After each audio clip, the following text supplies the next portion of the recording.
Hello అండి, అందరికీ నమస్కారం. నా పేరు మాధురి. ప్రస్తుతం మనతో పాటు ఉన్నారు ప్రముఖ celebrity homeo physician doctor Chetan Raj గారు. హలో చేతన్ గారు. Hello madam. చేతన్ గారు, ఇప్పుడు డయాబెటీస్ వచ్చిన వాళ్ళకి ఏంటంటే దాని తర్వాత ఏ రకమైన ప్రాబ్లమ్స్ వచ్చినా కూడా డయాబెటీస్ వల్ల వచ్చిందని ఫీల్ అవుతూ ఉంటారు. అలాంటి వాటిలో మోకాళ్ళ నొప్పులండి. సో ఎలా రిలేట్ చేసుకోవచ్చు అంటారు? డయాబెటీస్ ఉన్న వాళ్ళందరికీ డిఫాల్ట్ గా వచ్చే అవకాశాలు ఉంటాయంటారా? అవకాశాలంటే ఉదాహరణకి నేను ఒకటి చెప్తా మీకు. మన దగ్గర ఎంతో మంది రోజు వస్తారు మోకాళ్ళ నొప్పులకి. దూరం దూరం నుంచి వస్తారు. దూరం అంటే 10 కిలోమీటర్లు 20 కిలోమీటర్లు కాదు. కొందరు ఏమో షేక్పేట నుంచి వస్తే, కొందరేమో గుంటూరు నుంచి వస్తారు, కొందరేమో టోలీ చౌకీ నుంచి వస్తే, కొందరేమో నిజామాబాద్ నుంచి వస్తారు. ఎందుకు? హోమియోపతి మందులు ఇస్తాం. హోమియోపతి మందుకి సైడ్ ఎఫెక్ట్ ఉండదు. వస్తే మనం వాళ్ళ కేస్ హిస్టరీ మొత్తం తీసుకుంటాం కదా. ఇప్పుడు హోమియోపతి వైద్యంలో మనం ఏం చేస్తాం? పేషెంట్ కి రోగంకి ట్రీట్మెంట్ ఇవ్వము, పేషెంట్ కే ట్రీట్మెంట్ ఇస్తాం. అయితే ఏమేం రోగాలు పైకి వెళ్ళి కింది వరకు ఉంటాయి కదా, అవన్నీ మనం రాసుకుంటాం. ఓకే. మళ్ళా దాని తర్వాత ఏంది అంటే, ఇప్పుడు పేషెంట్ కి మనం కేస్ హిస్టరీ చూస్తే అనే యావరేజ్ ఇంతమంది మోకాళ్ళ నొప్పుల వాళ్ళు వస్తారు కదా, స్టాటిస్టిక్స్ తీస్తే 70% మందికి షుగర్ వ్యాధి ఉంటుంది. ఇది స్టాటిస్టికల్ డేటా. ఓకే. అంటే 100 మంది మోకాళ్ళ నొప్పులతో వస్తే దాంట్లో 70 మందికి షుగర్ వ్యాధి ఉంటది. ఇప్పుడు అందరికి ఏం డౌట్ వస్తుంది? మళ్ళీ 30 మందికి లేదు కదా షుగర్ వ్యాధి అంటే, షుగర్ వ్యాధి వల్ల ఖచ్చితంగా మోకాళ్ళ నొప్పులు వస్తాయని చెప్తలేం మనం. షుగర్ వ్యాధి ఒక కారణం ఉండొచ్చు, వేరే రోగాల వల్ల కూడా మోకాళ్ళ నొప్పులు వస్తాయి. ఇప్పుడు బరువు ఎక్కువ ఉంటే కూడా వస్తుంది కదా, అట్లనే షుగర్ వ్యాధి ఉంటే కూడా వస్తుంది. ఎందుకు వస్తుంది అంటే, షుగర్ వ్యాధిలో ఏమైతుంది? ఒక్కటి ఏమైతుంది అంటే, మన ఏదైతే రక్తం ఉంటది ఆ రక్తంలో హైపర్ గ్లైసిమిక్ స్టేట్ వస్తుంది. హైపర్ గ్లైసిమిక్ స్టేట్ అంటే ఏంది అర్థం? షుగర్ లెవెల్ టెస్ట్ చేస్తే ఎక్కువ చూపిస్తారు. దీనివల్ల ఏమేమైతుంది? ఇప్పుడు షుగర్ ఎక్కువ ఉంది, కిడ్నీలకు పోతుంది. ఎక్కువ షుగర్ ఉన్న రక్తం కిడ్నీల మీద ప్రభావం చేస్తుంది. అందుకే మూత్రం ఎక్కువ రావడం. లాంగ్ స్టేజెస్ లో ఏమవుతుంది? Renal failure, chronic kidney disease అది అవుతుంది.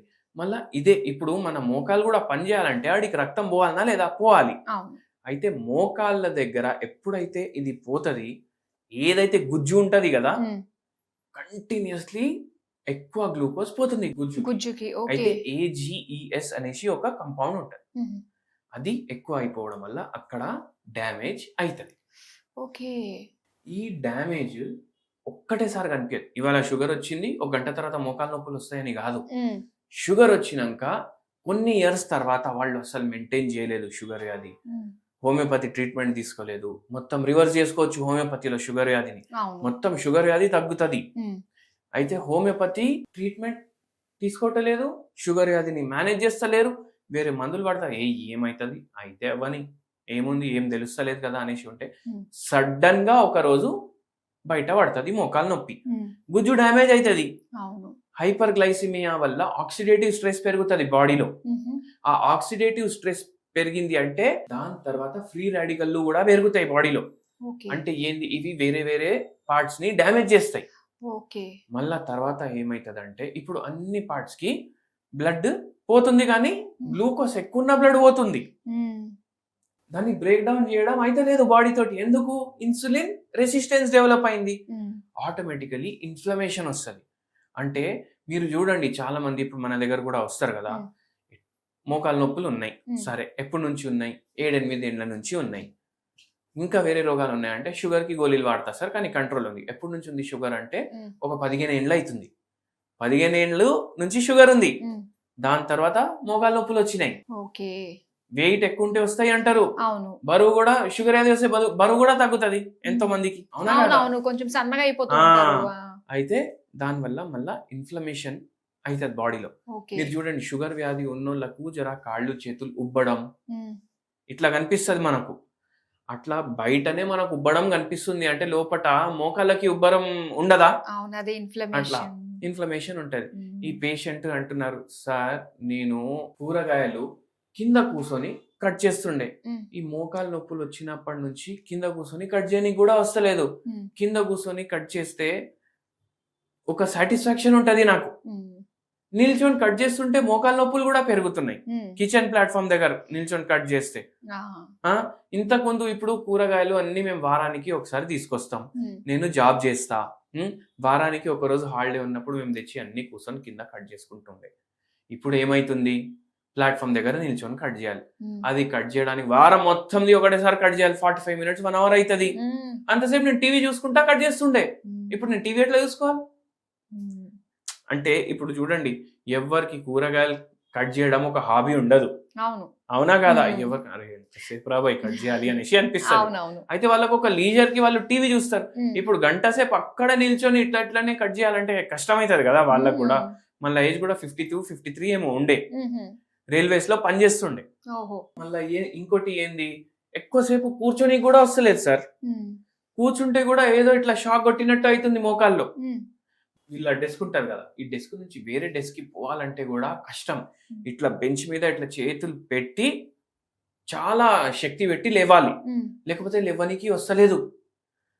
గ్రేడ్ 3 ఆస్టియోఆర్థరైటిస్ ఉండే. గ్రేడ్ 3 ఆస్టియోఆర్థరైటిస్ ఉండే. బరువు మాత్రం నార్మల్ బరువు ఉండే, కానీ షుగర్ వ్యాధి ఉండే. కంట్రోల్లో ఉంటలేదు. మందులు వేసుకుంటే కూడా కంట్రోల్ అవుతుంది అని అనుకుంటున్నారు. రిపోర్ట్లు చూస్తే ఏమో కంట్రోల్లో ఉంటలేదు.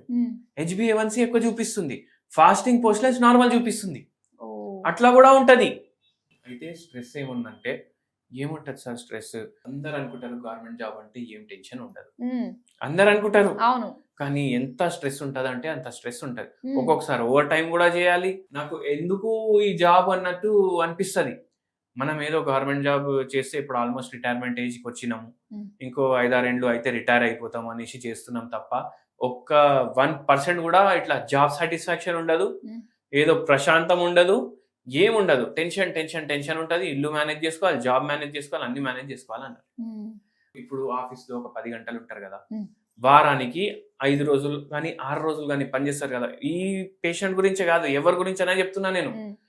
ఇన్ని గంటలు ఇన్ని రోజులు పనిచేస్తారు కదా, ఇంటికి వచ్చినాక ఒక 4 గంటలు మేల్కొని ఉంటారా, దాని తర్వాత పడుకుంటారా? అంటే మీరు ఇంటికన్నా ఎక్కువ ఆఫీస్ లోనే ఉంటున్నారు. ఎవరి కోసం? ఇంటి వాళ్ళ కోసం. కానీ మనకు ఇంటి వాళ్ళతోటి టైం స్పెండ్ చేయడానికి టైం లేదు. కరెక్ట్, అవునండి. అప్పుడు మళ్ళా ఫ్రస్ట్రేషన్, ఇవన్నీ స్ట్రెస్, ఆ జాబ్ సాటిస్ఫాక్షన్ లేకపోవడం, అవన్నీ ఉంటాయి. 70-80% ఎంప్లాయీస్ ఏ పనైనా చేయనివ్వండి, వాళ్ళకు ఆనందం వస్తుంది అని చేస్తలేరు. ఫస్ట్ కి శాలరీ వస్తుంది, ఇల్లు నడుస్తుంది అని చేస్తున్నారు. అవునా కదా? అయితే ఆ స్ట్రెస్ ఒకటి, దాని వల్ల షుగర్ వ్యాధి వచ్చింది, దాని వల్ల మోకాలు నొప్పులు వచ్చినాయి. అట్లా ఉండే. పడుకున్నప్పుడు ఎట్లుంటది నిద్ర అనేసి అడిగితే, కళలు వస్తాయేమైనా భయపడేటువంటి? వస్తాయి. ఎట్లా వస్తాయంటే, జనాలు వస్తూనే ఉంటారు, వాళ్ళు కొట్లాడుకుంటూనే ఉంటారు కళల్లో. అంటే చాలా మైండ్ లో కూడా డిస్టర్బెన్స్ ఉంది. మనం ఇవన్నీ చూసుకొని మందులు ఇస్తాం.